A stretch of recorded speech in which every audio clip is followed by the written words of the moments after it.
প্রথম শিকারে বেরিয়ে ছোট্ট রাজপুত্র এক শিয়ালকে তীর মারে, কিন্তু কাছে গিয়ে দেখে শিয়ালটি অন্তঃসত্ত্বা। রাজপুত্রের মন কেঁপে ওঠে। সে শিয়ালটির ক্ষত বেঁধে আবার জঙ্গলে ছেড়ে দেয়। সে জানতো না এই দয়া একদিন তার ভাগ্য ফিরিয়ে দেবে।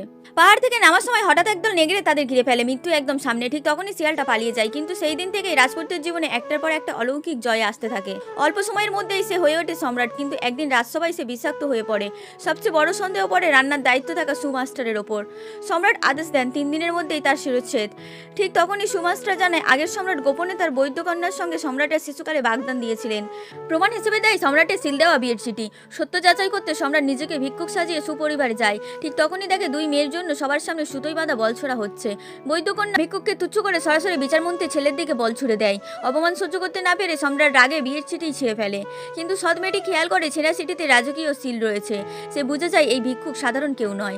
সে বলে ও যদি বিয়ে না করে আমি করব। সৎ মেয়েটি ঘোষণা করে সে ভিক্ষুকের সঙ্গে কষ্টের জীবন বেছে নেবে, কিন্তু এই লোভী পরিবারে থাকবে না। সৎমা ও বোন তাকে উপহাস করে তাড়িয়ে দেয়।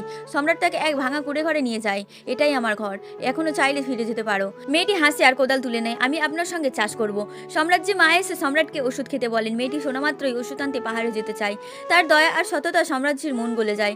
সম্রাজ্য গোপনে দুজনের বিয়ে দেন এবং মেয়েটিকে সম্রাজ্যের প্রতীক জেটের চুড়ি পরিয়ে দেন।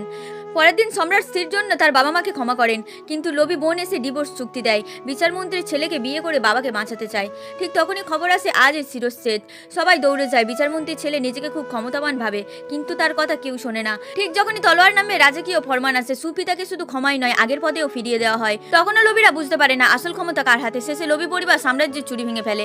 স্ত্রী আত্মহত্যা করতে যায়, স্বামী পরজন্মে দেখা হবে। ঠিক তখনই এক কণ্ঠ, আমার স্ত্রীর গায়ে হাত দেওয়ার সাহস কার?